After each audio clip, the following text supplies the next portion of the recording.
Hello, everyone. Welcome back. We're so glad that you're here with us for another episode of CantoSense, where we are embracing Chinese culture for Christian living. So, a few episodes ago, we talked about tiger moms as we celebrated Mother's Day. But as we take a closer look into parenting within the Chinese culture, there's not just one way. Tiger moms are not the only types of moms out there.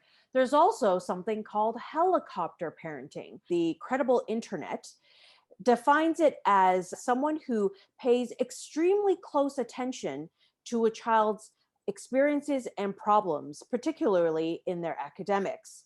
They are named such because they tend to hover overhead, overseeing every aspect of their child's life constantly.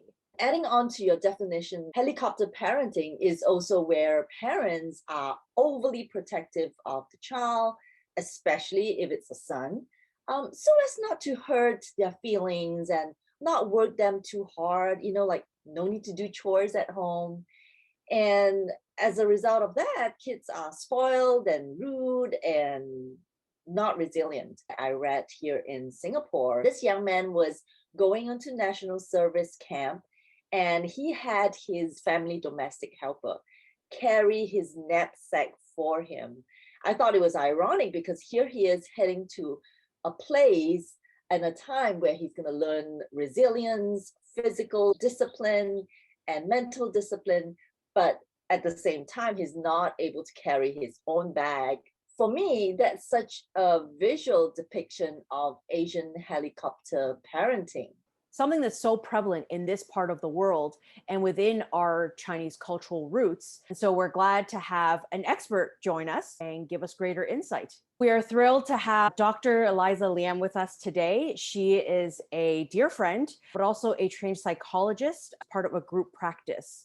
She's also the author of A Guide to Purposeful Parenting. We'll have the link in the comments. Welcome, Eliza. As someone who's done research and writing in the area and a mother yourself, why do you think we helicopter parent our kids? In a lot of our urban settings, we are having smaller families. As a result of that, you've got many more adults per child. It used to be two parents and a bunch of kids, right? And maybe four grandparents. Now you've got maybe six adults to one child if you only have one in the family. And if you throw a helper into the situation, then you've got seven adults attending to one child. So how not to have your world revolve around this poor kid, right? The other thing is we are very, very fixated on the child's education. We focus on specializing. So we let the kid study, and his whole existence is all about getting those grades, right?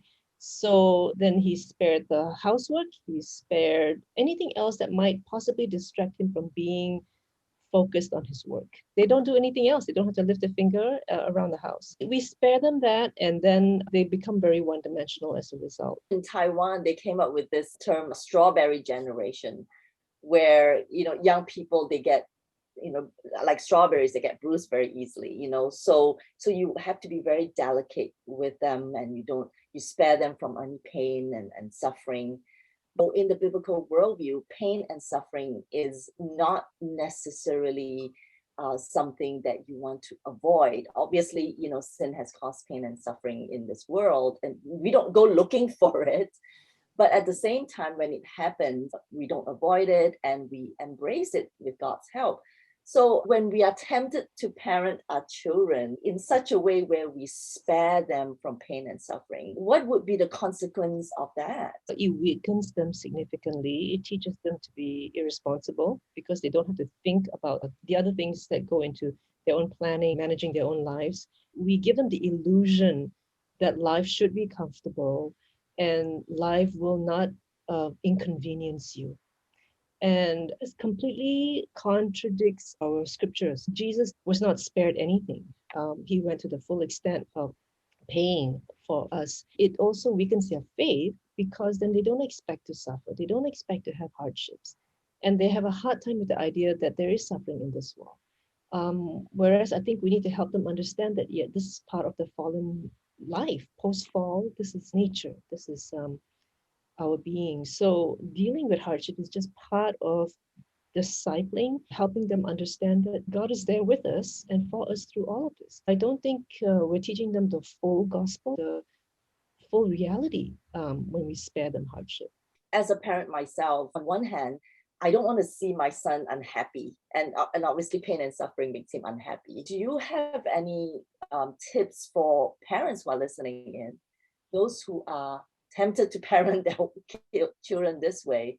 For one thing, I don't have a helper in my home, so I desperately need a lot of help. And so I get my son involved in the cooking, with the laundry.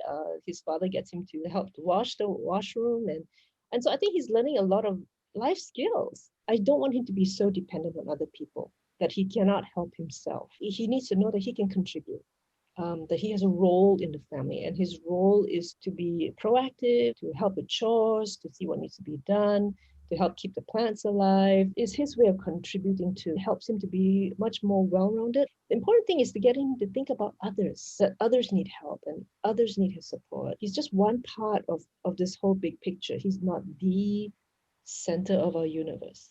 You talk about the ratio of children and adults, and we all know that grandparents are an enormous part of the Asian family makeup. How would you advise parents playing within that dynamic? Kids are very clever. They'll full advantage of the fact that there's ambiguity. As a parent, you have to be very clear with your child and with the adults who are involved in the child's life. One of the things I told my mother-in-law, this is going to sound really harsh, I said, if you are afraid to make her cry, I cannot leave her with you.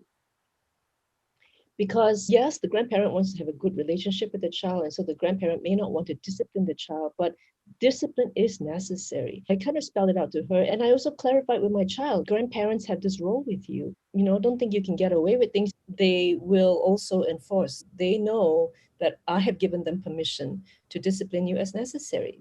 Kids know there's neglect when there is no discipline. They know that something is missing. When they've done something wrong, they're kind of watching to see what happens. And so if we don't mete out the punishment, if we don't let the natural consequences follow, they learn that, oh, there's flexibility around this. There's inconsistency. It's not good for them. It doesn't protect them. Sharing that with grandparents is very important. The other beauty about having grandparents around, though, is that you also have an opportunity to get the child to think about the grandparent. So sometimes, when I'm fixing a meal, I'll fix mushy stuff or soft things or things that grandparents can eat, but the kids may not like. So we help the child understand we are thinking about grandparents, and my time is for grandparents as well. And there are times that I will just spend time, with my mom one-on-one, or I'll take her places. They just have to know that she is a priority in my life.